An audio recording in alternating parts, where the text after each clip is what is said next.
ক'ব পাৰিছে? মই বৰ্তমান উপস্থিত আছো মই প্ৰতিনিধিত্ব কৰা জাগিৰোড সমষ্টিৰ ধৰমটোল অঞ্চলত।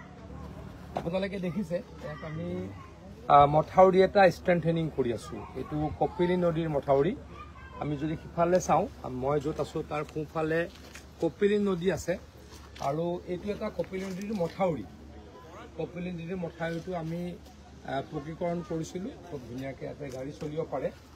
আৰু বৰ্তমান য'ত আছো মই, এইটো আমি জিঅ' মেগা টিউবৰে 6.5 কিলোমিটাৰ উত্তৰ ধৰমটোলৰ পৰা আহদৰগুৰি হৈ জয়শ্ৰী গাঁৱলৈকে আমি এই 6.5 কিলোমিটাৰ মথাউৰি ষ্ট্ৰেংথেনিং কৰিম জিঅ' মেগা টিউবৰে।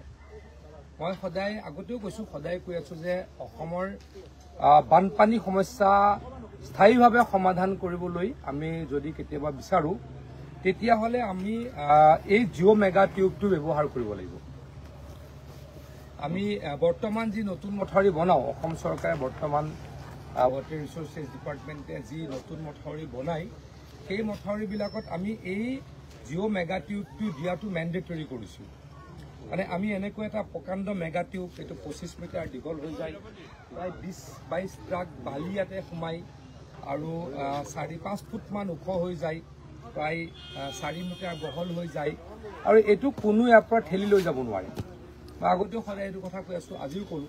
আৰু ইয়াৰ ওপৰত যদি মাটি দি দিয়ে, তেতিয়া আৰু ৰ'দে এই টিউবটো বা এই জিঅ' টেক্সটাইলটো নষ্ট কৰিব নোৱাৰে। গতিকে এইটোৱে অসমৰ যদি 4,500 বা 4,000 কিলোমিটাৰ যি পুৰণা মথাউৰি আছে, তাত যদি আমি এটা এটাকৈ এনেকৈ লে কৰোঁ, তেতিয়া হয়তো অসমত আৰু কেতিয়াও মথাউৰি নাভাঙিব। আৰু বৰ্তমান আমি যি এইখন চৰকাৰত, হিমন্ত বিশ্ব শৰ্মা ডাঙৰীয়াৰ চৰকাৰৰ দিনত প্ৰায় 1000 কিলোমিটাৰ মথাউৰি বনালোঁ, প্ৰত্যেকটো মথাউৰিতে তলত এনেকুৱাই এই জিঅ' টিউবটো আছে। মানে আজিকালি আমি য'ত নতুন মথাউৰি বনাওঁ, তাত প্ৰথম এই টিউবটো দি ল'ব লাগিব। টিউবটো দি মাটি সোমোৱাই ল'ব লাগিব, তাৰ ওপৰত মাটি দিব লাগিব। সেইটো হয়তো 50-60 বছৰ আৰু ভাঙিব নোৱাৰে। কিন্তু আমাৰ থাকিলে কি, আৰু 4,000-4,500 কিলোমিটাৰ পুৰণা মথাউৰি আছে। যেনেকৈ এইটো ধৰমটোলৰ পৰা জয়শ্ৰীলৈকে 6.5 কিলোমিটাৰ, এইটো কপিলী নদীৰ পাৰত মথাউৰি।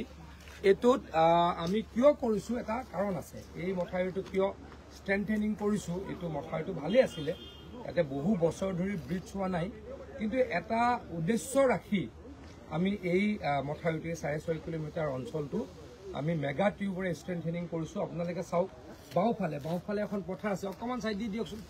বাওঁফালে এখন পথাৰ আছে, বাওঁফালে পথাৰখন আপোনালোকে যদি দেখিছে, গছ আছে, ইমান দেখা নাপাব। তাতে 1064 কিলোমিটাৰ, 1064 বিঘা, ক্ষমা কৰিব, 1064 বিঘা মাটি আমি অসম চৰকাৰৰ ইণ্ডাষ্ট্ৰী ডিপাৰ্টমেণ্টক দিছোঁ।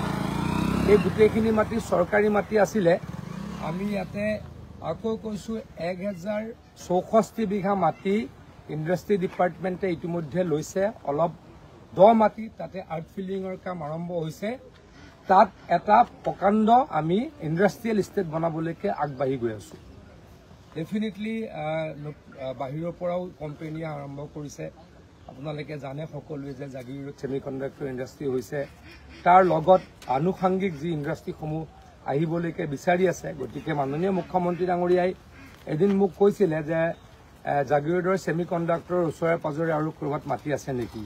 তাৎক্ষণিকভাৱে আমি এই আকৌ কৈছোঁ, বাওঁফালে আপোনালোকে চাওক, 1064 বিঘা মাটি আমি উলিয়াই দিলোঁ ইণ্ডাষ্ট্ৰী ডিপাৰ্টমেণ্টক। আৰু ইণ্ডাষ্ট্ৰী ডিপাৰ্টমেণ্টে আৰ্ট ফিলিঙৰ মানে মাটি ভৰোৱাৰ কাম আৰম্ভ কৰিছে। খুব সোনকালে ইয়াত এখন হয়তো খুব আটক ধুনীয়া ইণ্ডাষ্ট্ৰিয়েল ষ্টেট গৈ উঠিব। আৰু সেইকাৰণেই এই 6.5 কিলোমিটাৰ মথাউৰি মই ষ্ট্ৰেংথেনিং কৰাৰ কাৰণে কাম হাতত ল'লোঁ। কাৰণ ডেফিনেটলি ইণ্ডাষ্ট্ৰী আহিব। ইণ্ডাষ্ট্ৰী আহাতে যদি কেতিয়াবা এইটো যদি মথাউৰিটো ভাঙে, আৰু যদি ইণ্ডাষ্ট্ৰীটো ভাৰতৰ অন্য জেগাৰ পৰা হওক বা ভাৰতৰ বাহিৰৰ অন্য জেগাৰ পৰা হওক, তাত যদি বানপানী হয়, কিমান এটা লজ্জাজনক কথা হ'ব। আৰু তাৰ ফলত আৰু অসমলৈকে বানপানী হয় বুলি হয়তো ইণ্ডাষ্ট্ৰী নাহিব।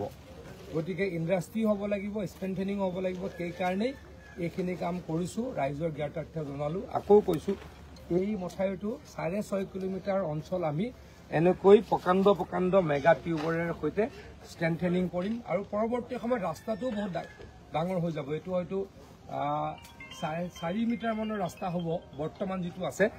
কিন্তু যেতিয়াকৈ এইটোৰ ওপৰত য'ত আমি আছোঁ তাৰ ওপৰতো ৰাস্তা হৈ যাব মোটামুটি এইটো অলমষ্ট এটা ডাবল লেনৰ ৰাস্তা হৈ যাব তাৰো সুবিধা হ'ল মথাউৰি ষ্ট্ৰেংথেনিং হ'ল আৰু অপজিট চাইডে কেতিয়াও বানপানী নহ'ব ইণ্ডাষ্ট্ৰি হ'বলৈ সুবিধা হ'ব আমি অসমত ভৱিষ্যতে গোটেই মথাউৰিখিনি মই বিধানসভাতো কৈছোঁ আগতেও মই এনেকৈ লাইভত কৈছোঁ বা ব্লগত কৈছোঁ ফেচবুকত কেতিয়াবা মই লিখিছোঁ ভাষণতো কৈছোঁ যে অসমৰ বানপানী সমস্যা সমাধান কৰিবলৈ কাৰণ অলৰেডি আমাৰ সকলো মথাউৰি হৈ গ'ল আগতে 4,000 4,500 কিলোমিটাৰ মথাউৰি আছিলে হিমন্ত বিশ্ব শৰ্মা ডাঙৰীয়াৰ 4.5 বছৰীয়া শাসনকালত এতিয়ালৈকে আমি প্ৰায় 1,000 কিলোমিটাৰ মথাউৰি বনালোঁ নতুন মথাউৰিবিলাকত এই এনেকৈ মেগা টিউব আছেই তাতে আৰু গণ্ডগোল নহয় কিন্তু পুৰণা মথাউৰিখিনি বহুতখিনি বেয়া কণ্ডিশ্যনত আছে ক'ৰবাত আমি ষ্ট্ৰেংথেনিং কৰিব লাগে কিন্তু ষ্ট্ৰেংথেনিং আমি যেনেকৈ কৰিম যদি ক'ৰবাত ষ্ট্ৰেংথেনিং কৰোঁ আমি মেগা টিউব দিয়ে ষ্ট্ৰেংথেনিং কৰিম